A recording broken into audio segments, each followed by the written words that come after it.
ॐ सहनाववतु सहनौ भुनक्तु सह वीर्यं करवावहै तेजस्विनावधीतमस्तु मा विद्विषावहै। ॐ शान्तिः शान्तिः शान्तिः। हरि ओम। तो जैसा कि हमने पिछले श्लोक में देखा कि भगवान बता रहे हैं कि जो व्यक्ति, जो साधक भगवान को ठीक से समझ जाता है वो अंतरात्मा के सुख में को जानकर उसी में रमता है और उसके बाद उसे कोई उतनी उसका जीवन बदल जाता है। कैसे बदल जाता है? तो भगवान कहते हैं कि लभन्ते ब्रह्म निर्माणम ऋषयः क्षीण कल्मषः छिन्न द्वैधा यतात्मानः सर्वभूत हितेरता। कैसे? तो भगवान कहते हैं कि अब जरा एक एक करके देखते हैं कि ब्रह्म निर्वाण शब्द का अर्थ होता है, वाण का मतलब होता है, बाण हम जानते हैं, बाण के लिए वाण या बाण का मतलब होता है कष्ट हुआ। कोई आपको जैसे बाण लग गया तो स्वाभाविक है कष्ट होगा, शारीरिक कष्ट होगा और बहुत पीड़ा होगी। तो उसी प्रकार अगर आपको बाण जो लगा हुआ था उसका कष्ट दूर हो गया तो उसे हम कहते हैं निर्वाण। अब हमने इस निर्वाण शब्द का प्रयोग अक्सर सुना होगा, लेकिन अगर हम उसके शाब्दिक अर्थ पर ध्यान दें और ये सोचें कि इस शब्द का उत्पत्ति या प्रयोग क्यों आरंभ हुआ तो आपको स्वयं समझ में आ जाएगा। जो कठिनाई, जो कष्ट, जो दुख, जो पीड़ा है, अगर वो आपकी कम हो जाए या ना रहे तो वो स्थिति होती है निर्वाण की। तो भगवान कह रहे हैं कि जो ब्रह्म के निर्वाण की स्थिति में पहुंच जाता है, ब्रह्म निर्वाणम मतलब निर्वाण होकर ब्रह्म की स्थिति में पहुंच जाता है, उसको लाभ मिलता है। लभन्ते ब्रह्म निर्वाणम। ऋषयः क्षीण कल्मषः, तो ऋषय मतलब ऐसे ऋषि या ऐसे ज्ञानी लोग, उनके कल्मष जो हैं, कल्मष होता है पाप की स्थिति। कल्मष जैसे अगर बहुत ही कोई दुराचारी और बहुत ही निकृष्ट व्यक्ति हो तो एक अलग बात है, नहीं तो सामान्यतः है अगर आप कोई गलत काम करते, कोई पाप कर्म करते हैं तो उसकी छाप हमारे मन में रह जाती है और मन में जो छाप रह जाती है वो हम किसी को बताएं या ना बताएं लेकिन हमें स्वयं को मालूम होती है। तो जो वो छाप रह जाती है या जो पाप की स्थिति हमें पता होती है उसे कहते हैं कल्मष। और अगर ज्ञानी व्यक्ति को ज्ञान प्राप्त हो गया, वो ब्रह्म निर्वाण की स्थिति में पहुंच गया है, ब्रह्म निर्वाणम स्थिति में पहुंच गया है, तो उसके कल्मष जो है वो पाप है वो क्षीण हो जाते हैं, कम हो जाते हैं। अब आप कहेंगे ये क्या, क्यों ऐसा हुआ, कैसा, क्या कनेक्शन है इस बात का, कैसे ऐसा हो गया?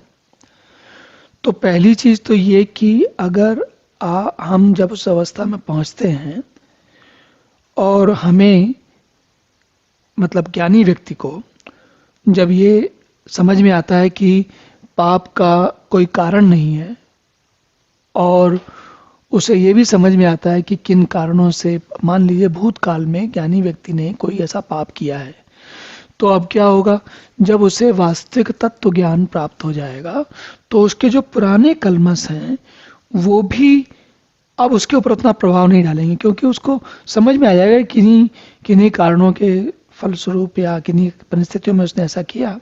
लेकिन धीरे धीरे ज्ञान जो है वो निर्मल कर देगा और निर्वाण की अवस्था तभी कल्मष क्षीण होंगे। अगर कष्ट नहीं होंगे, कल्मष नहीं रहेंगे तो निर्वाण रहेगा और निर्वाण जो है वही ब्रह्म का रूप है। और इसका एक और भी चीज होती है, देखिए, एक तो कल्मष कम हो गए, दूसरी चीज छिन्न द्वैधा मतलब दुविधा की बात हो रही है। दुविधा किस बात की? छिन्न दुविधा किस बात की? दुविधा छिन्न हो रही है। छिन्न का मतलब होता है खत्म हो जाना, कम हो जाना, टूट जाना, बिगड़ जाना, हट जाना, छिन्न, जैसे कहते हैं ना छिन्न भिन्न हो गया, टूट टूट कर टुकड़े हो गया, है ना। तो छिन्न जो होता है, छिन्न शब्द का अर्थ होता है क्या छिन्न हो गया, दुविधा छिन्न हो गई। किस बात की दुविधा छिन्न हो गई, कि दुविधाएं बहुत सारी होती हैं, लेकिन यहां जिस दुविधा की बात हो रही है वो है द्वैत और अद्वैत की। वो क्या है, द्वैत का मतलब है कि जब तक भगवान से व्यक्ति अपने को अलग समझता है, भगवान अलग है और मैं अलग हूं, तो वो है द्वैत। दो लोग, द्वैत मतलब दो लोग, दो स्थितियां, दो संभावनाएं, एक मैं और एक भगवान। और छिन्न द्वैधा, इसका अर्थ ये हुआ कि जब भगवान और मनुष्य ज्ञानी व्यक्ति वो दोनों, जब उनके उसकी ये दुविधा छिन्न हो जाती है कि भगवान क्या है और मैं क्या हूं, तो यतात्मानम, ऐसा व्यक्ति, ऐसी आत्मा वाला, यत आत्मानम, इस प्रकार की आत्मा, आत्मा का यहां पर आत्मा शब्द से अर्थ है इस प्रकार की आत्मा या स्वभाव वाला। देखिए आत्मा शब्द का प्रयोग हमारे शास्त्रों में विभिन्न परिस्थितियों में विभिन्न प्रकार से होता है। तो यहाँ पर यत आत्मानम मतलब कि आत्मा का एक अर्थ है स्वयं, हम स्वयं, आत्म, जानते ही हैं, कहते हैं ना क्या, आत्म संयम जैसे, तो हमारा खुद का स्वयं का संयम रहे, वही चीज है यहाँ पर। आत्म का शाब्दिक वास्तविक जो अंतिम अर्थ है वो यही है कि हम अपने आप को अपने आप के अंदर पहचाने। तो छिन्न द्वैधा यथात्माना मतलब किस बात की, द्विधा छिन्न हो गई, द्वैत खत्म हो गया, भगवान और हमारे मतलब भी मन के, हम में और भगवान के जो बीच अंतर है, द्वैत था, दो लोगों का भाव कि मैं अलग और भगवान अलग, वो खत्म हो गया।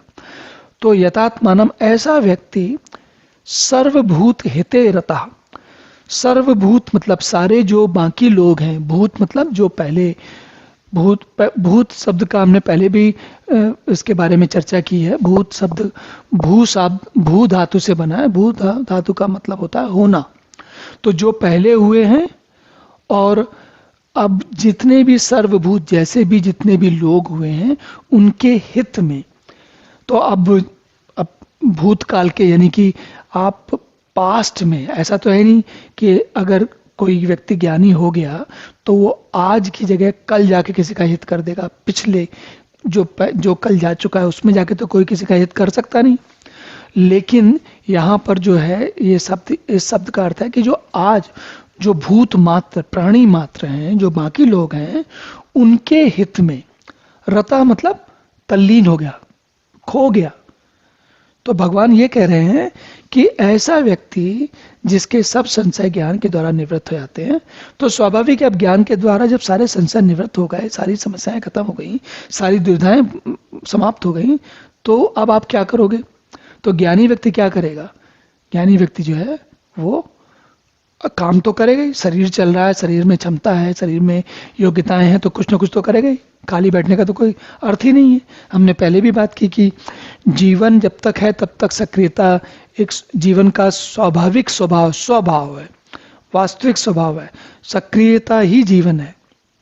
तो अब जो भी काम करेगा वो सर्वभूत अन्य लोगों के हित के लिए करता रहेगा। तो ऐसी स्थिति के में आप पहुंच जाएंगे, ज्ञानी व्यक्ति पहुंच जाएगा और आप भी पहुंच जाएंगे अगर आप इसमें लगे रहेंगे, और उसके बाद आपको उस स्थिति का आनंद आगे प्राप्त होता रहेगा। तो अब अगला श्लोक देखते हैं। ओम पूर्णमदः पूर्णमिदं पूर्णात् पूर्णमुदच्यते पूर्णस्य पूर्णमादाय पूर्णमेवावशिष्यते। ओम शांति शांति शांति।